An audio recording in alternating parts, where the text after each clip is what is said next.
ability skills. Are you doing the work on a day-to-day basis? Are you performing what you're supposed to be performing? And so one of the reasons why we're doing this work is we realize that it's across the board and people are playing these games, and the kids talked about it big time 2 days ago when I met with them. And so we need to create structures that, again, don't allow them to play the game, but focus them intently on the habits that they need to have for now and in the future, and on the learning and the depth of learning that they need to have for now in college and beyond. So hopefully that answers some of your concerns. I know I may not assuage all your fears. Hopefully I can help you understand the work that we've done, the work that we're continuing to do, and that we will continue to have these conversations with the community, with our staff, with our students. I think it's critical that we listen to the students as we move along this too. Listen to their fears and their frustrations, and then respond to them. And that's the purpose of these meetings. So thank you. I don't know where the microphone went. Okay. I have a two-part question here. Earlier you had stated that one of the metrics that you were using was the reduction of the standard deviations. And I'm referring specifically to this document that everyone has, and it's example E. Your target was to raise the grade point average and reduce standard deviation. Okay. You are talking to us and telling us that you want to achieve example E. I'm assuming the bottom half, because that has the lowest standard deviation. I have some concerns about the relevancy of the data. I don't think there's enough detail provided in here, and also the sample sizes are statistically not relevant. Sure. Okay. So the first part of my question is are you looking at example E as the model? The consistent achievement through alignment with homework not graded or given points. None of these are the model. These are just the real data that we want to share very publicly in transparency. Okay. Okay. Very good. So, but somewhere in here is what you're shooting to. The major thing that we're going to look for is increase in achievement.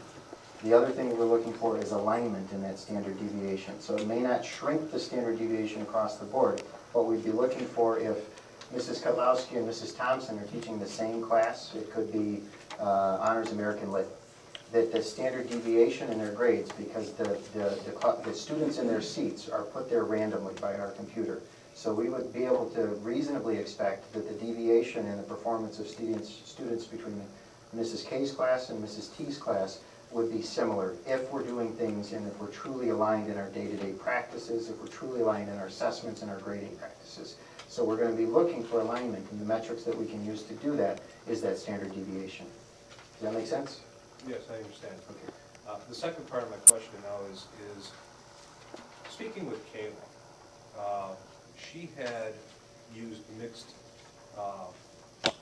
ranking systems, okay? She had been speaking in terms of rubric scale.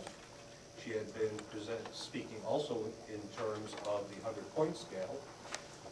This information is presented in the form of 100-point scale. And when everything is said and done, the only thing that matters is what is the value that the college is looking at. Which is the GPA and the final grades. GPA and the final grade.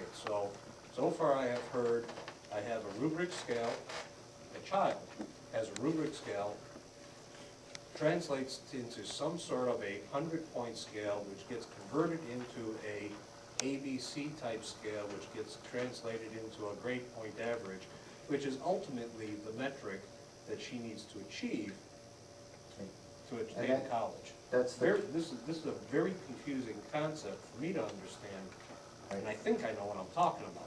Yeah, but that's the current system. That's why we're going to simplify it for next year. So where you're going right now from the rubric to the 100-point to the letter grade and then to the GPA, we will simply be going from the rubric to the letter grade to the GPA. And that letter grade is a 5-point that aligns directly with the 5, 4, 3, 2, 1. So it'll be a very simple system. So I had another question that I should add to my frequently asked. They said, so if it's really just A, B, C, D, F, why don't you just call it that instead of 5, 4, 3, 2, 1? Great question, right? Well, the reason we can't is because we have to have the numbers in the back end of the system so that we can calculate that GPA. So it's a simple answer, it's a great question, but simple answer, so I want you to know that. So what Kayla's speaking to is, she's operating in both systems right now. She's got people piloting the rubric scale, and she's operating in most of her classes in a 100-point system, and so she's operating across these, and that's why we're trying to say, this is real confusing, going from one teacher and these expectations to another teacher and these expectations and this scale and that scale. We need to clean it up so that we're all speaking the same language, and so we can very clearly understand what it is that we're working with, what the expectations are, and how it's going to impact us now and in the future. So you bring out good points, and I'm glad you asked the question. Quick clarification on what you just said before I get to my question. Sure. So will the grades only be A, B, C, D, F? So when a GPA comes out, it's either 4.0, 3.0, 2.0, and there's not a whole lot of anything in between? Their GPA will still be across the broad range, because if a student has earned an A in one course and a B in another course, that's why that 5 and that 4 in the back end will average together to create that new GPA. So you're still going to see GPA calculated the same way it has been and distributed across the same range that it has been. So you'll still be able to get like 3.8s, 3.9s, just Absolutely. nothing over 4.0s? Yep. Okay. Yep. All right. And for the time being, you'll still get above a 4.0 because we still have the weighted in the system for next year. It sounds like part of the goal of this is for the students to take responsibility for their own grade, their own education, etc. KM does a great job from elementary on up of bringing the kids along and giving them more and more responsibility as they go through the different grades. I almost wonder though if come freshman year when they hit here, you're giving them almost too much and they're not ready for it, they're not mature enough to handle it. I'm getting emails from high school students, sophomores and freshmen, and from parents. And the students' concerns are the same as the parents in terms of specific to homework. And the students are saying, we want the homework graded. If we're not given a grade for that homework, just human nature, we're not going to do it. And my issue with the homework and giving it grading is, if the teacher isn't getting in that homework and grading it, how can they tell as individuals whether or not those kids are getting what they're teaching?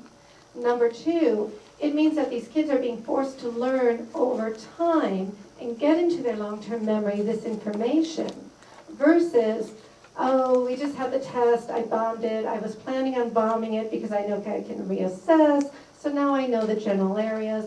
I'll, cram the night before, throw it in my short-term memory, ace it, and then dump the data.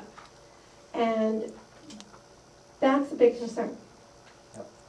And I heard that concern loud and clear again from the students 2 days ago. It speaks to the misalignment. Well, I'm going to call it misalignment. Let me explain it a little bit. What teachers ought to be doing, if they're implementing this fully and correctly, is they need to be scoring, and I'm using the word scoring, not grading, but I want to be clear, they need to be scoring the formative work. They need to be holding kids accountable for doing it, they need to be scoring it, and they need to be reporting on it.